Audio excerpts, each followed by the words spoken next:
Na minha home control eu criei alguns métodos, né, para a gente validar alguns itens. Então, na minha index principal, eu criei um cookie aqui só para representar para vocês a questão do dado, né? Então, todo cookie aí a gente está criando aí com o valor criptografado, né? Então, tem que também se atentar à questão do tempo de expiração, não deixar lá infinitamente. Se é um dado que o usuário vai utilizar somente em tempo de navegação, você tem que colocar um mínimo aí de expiração do seu cookie. E aqui a gente já garante já a segurança desse cookie, né, criptografando esse dado. Só precisa tomar cuidado com o tamanho do cookie. O cookie tem uma limitação, se não me engano, é 4 megas. E já aconteceu comigo de estourar essa quantidade.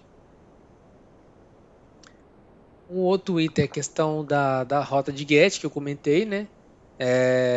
A gente pode fazer uso também da criptografia, então todo o link que tiver na minha view, ele já vai receber lá o token, né, criptografado, e aí quando essa informação volta para o servidor, ela já vem como um token, né, e aí eu faço o processo de descriptografia. Aqui eu fiz um login information só para representar, e aí eu já tenho um ID puro e consigo mandar aí minhas camadas para fazer o que eu tenho que fazer. Ou se você não quiser trabalhar com criptografia, porque vou criptografar o ID para mandar para a tela, depois eu tenho que mandar de volta e descriptografar, isso eu posso perder um pouquinho de performance. De fato, perde, é coisa mínima, mas se você quiser evitar, você pode transformar os seus IDs de banco em guide, né? Que é uma chave lá grandona e é quase impossível aí se repetir. E eu falei também lá que é a questão de validação de identidade, né? Então, coloquei até um comentário aqui, né? Se um determinado ID corresponde àquele dado do usuário logado mesmo, que senão a pessoa bota tô logado numa conta, e aí eu sei que a URL recebe ID, então eu troco para um outro valor, e coincidentemente é um valor que existe. Então, se a gente não fizer a validação de identidade, a gente vai acabar acessando conteúdo de outro cliente. Tem a questão também do teste de limite de acesso, né, que é o rate limit, né? Então a gente precisou incluir uma biblioteca para poder fazer essa simulação. Vou mostrar para vocês aqui no get. Ok. Então eu precisei incluir aqui o ASP.NET Core Rate Limit. Então com essa biblioteca a gente consegue aí fazer essa questão de segurança. Então, assim, eu não vou permitir que determinado cliente tente acessar aí meu conteúdo simultaneamente várias vezes. Então, ele faz essa validação. Essa validação ela é configurada aqui no meu CS Program, né? Então, eu vou explicar também as outras aqui, mas basicamente eu estou fazendo esse processo aqui de limitação por IP, né? Tem alguns itens que eu preciso habilitar, então assim, endpoint rate limit precisa estar true. E aí eu estou falando que eu vou usar aqui o header do IP, né? Que vem no cabeçalho para poder validar. E a rota que eu vou utilizar é a rota teste limite acesso. Então aqui eu estou especificando o período, né? Então dentro de 10 segundos, se eu tentar mais de 2 vezes, ele já automaticamente já rejeita a requisição. Então aqui eu consigo restringir algumas rotas para limitação de acesso mesmo. Isso aqui é bastante comum em empresa, principalmente nesse universo de microserviços, para restringir essa questão mesmo dos ataques, né? Os DDoS da vida. Aproveitando aqui, então, deixa eu ver aqui, porque daqui a pouco eu volto aqui para falar do CAPTCHA, né? Vamos dar continuidade aqui na Home Controller. Bom, então aqui tem a questão do Rate Limits que eu comentei, né? E aí aqui tem nosso formulário. Então, o que eu fiz? Eu criei uma VM só para a gente brincar aqui, né? Nessa VM eu tenho ID, nome e senha. Sitekey, token, mensagem e valor não seguro. São algumas propriedades que a gente vai usar no CAPTCHA e outros testes. Aqui eu estou setando o meu sitekey, que eu vou falar daqui a pouco, que é do CAPTCHA, né, do Google. E aqui eu coloquei só um exemplo, né, estou setando uma propriedade de valor não seguro, que seria, por exemplo, um CPF de um cliente. para a gente representar no local storage lá. Bom, o formulário também ele devolve depois aqui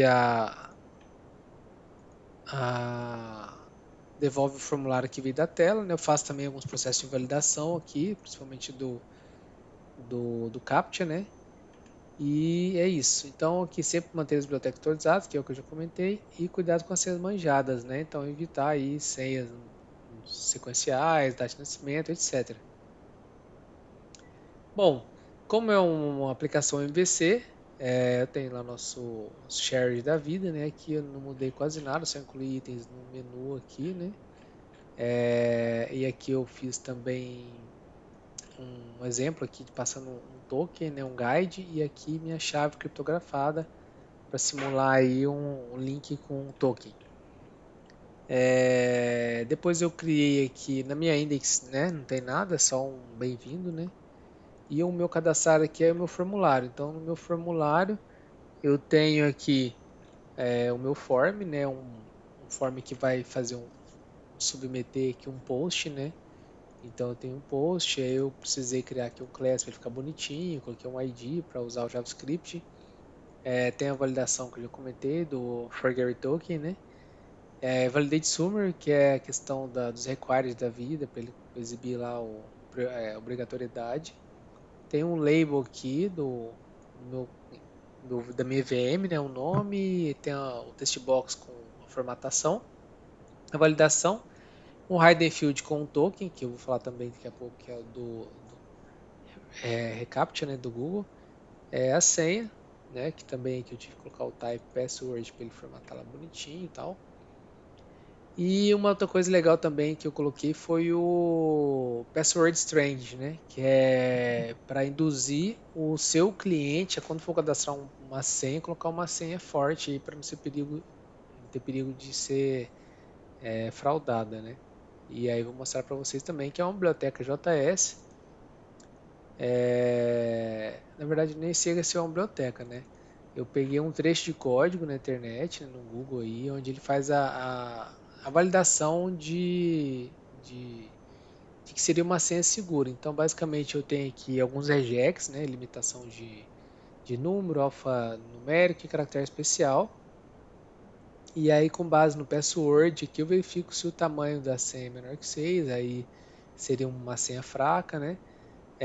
Aí aqui eu dou match aqui com meus regex para poder ver se é uma senha forte. E caso contrário, é uma senha média.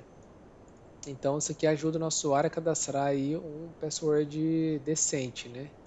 Aqui tem um addiv só para poder ele exibir a informação que está fraco, está forte e tal. Mas basicamente quando eu faço o key-up, né, que é o preenchimento do input, ele aciona minha funçãozinha JavaScript. No caso foi que eu mostrei aqui, cadê? Opa. Meu check password strength, e aí ele faz esse processo aí de exibir nessa div aqui, né? Esse se está forte ou se está fraco. Aqui embaixo eu tenho um submit, né, do meu form. Então, só para poder tirar a ação do botão e trazer para cá, porque como eu estou lidando aqui com o reCAPTCHA, ele sugere no próprio site do Google para fazer dessa forma. E aí ele acaba que ele, em vez de ser um button do tipo type submit, aí ele faz como se fosse um callback, né, que seria o retorno da validação do Google, e ele permite fazer o submit do formulário.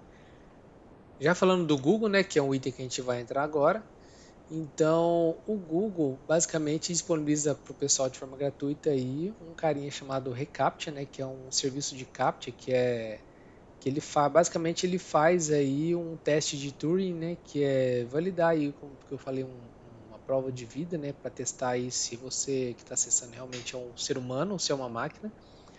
E aí é um serviço bastante utilizado, porque é bem seguro, então realmente a precisão dele é bem alta, com o que diz respeito a se quem está acessando é uma máquina ou não. Basicamente, para poder utilizar o reCAPTCHA do Google, você coloca no Google lá, né, reCAPTCHA, então